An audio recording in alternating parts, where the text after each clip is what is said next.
Welcome to global affairs. Please like and subscribe my channel. I am Sushil Kumar. देखिए, जैसा कि आपने सुना ही होगा कि इंडियन करेंसी में कुछ बदलाव होने वाले हैं। जो इंडियन नोट हैं उसमें गांधी जी को रिप्लेस करके अब्दुल कलाम और रविंद्रनाथ टैगोर जी की भी पिक्चर लगाई जा सकती है। उसके ऊपर डिटेलिंग में काम कर रही है आरबीआई। तो उसके ऊपर मैं आपको डिटेल से बताता हूँ कि क्या होता है। और जैसा कि आप सभी को पता ही है कि इंडिया में तो खाली गांधी जी की पिक्चर ही लगाई जाती है नोटों पे।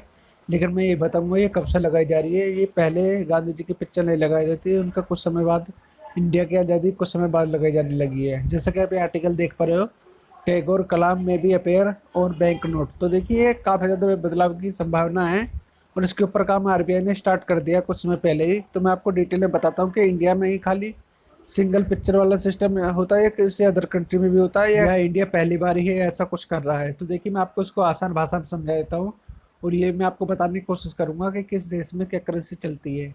जैसे कि आपको पता ही है कि हिंदुस्तान की आज़ादी के समय ही पाकिस्तान का डिवाइड हो गया था। तो जो पाकिस्तान है उसके अंदर भी एक पिक्चर सिस्टम ही चलता है और चाइना है उसके अंदर भी एक पिक्चर सिस्टम ही चलता है। यूरोप के साइड अलग अलग पिक्चर सिस्टम चलता है। तो मैं आपको डिटेल बता देता हूँ।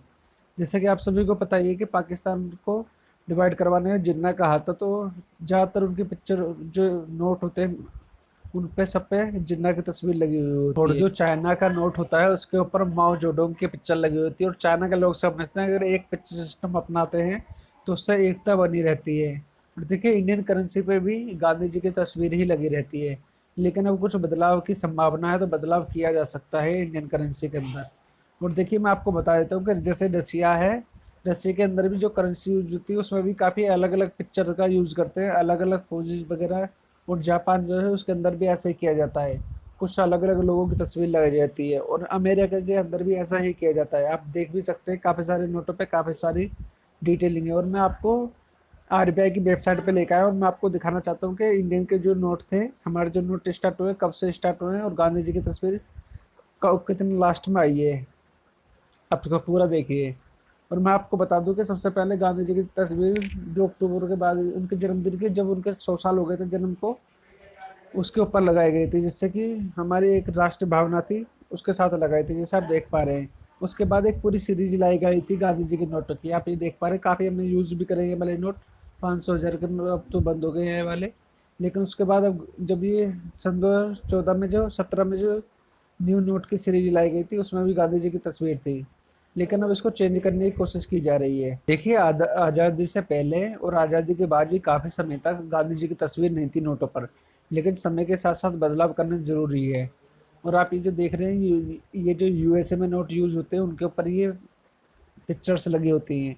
इंडिया में जो आरबीआई है वो काफ़ी ज़्यादा काम कर रही है प्रिंटिंग पे, जिससे कि ये निशानदेही कर सके कि जो नोट अब छपेंगे उन पे क्या क्या करवाना है और क्या क्या नहीं करवाना है, जिससे कि आगे चल के बेनिफिट और नोटों की जो जांच पड़ताल हो आसानी से हो सके। इसके लिए काम स्टार्ट कर दिया गया है। देखिए इसके साथ काफ़ी सारी संस्थाएं मिलकर काम करेंगी, जैसे कि आईआईटी हो गया है, आईआईटी दिल्ली भी इसके अंदर काम करेगी।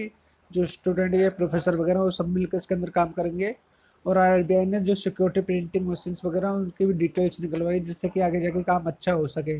और मैं आपको एक और बात बता देता हूँ कि अगर हम इंडिया के जो नोट हैं जिसपे अभी गांधी जी को छप की प्रिंटिंग हो रखी है, बाकी उस पर और भी कोई नोट पे अब्दुल कलाम या रविंद्रनाथ टैगोर जी की पिक्चर लगाते तो काफ़ी ज़्यादा अच्छा होगा। इस वीडियो को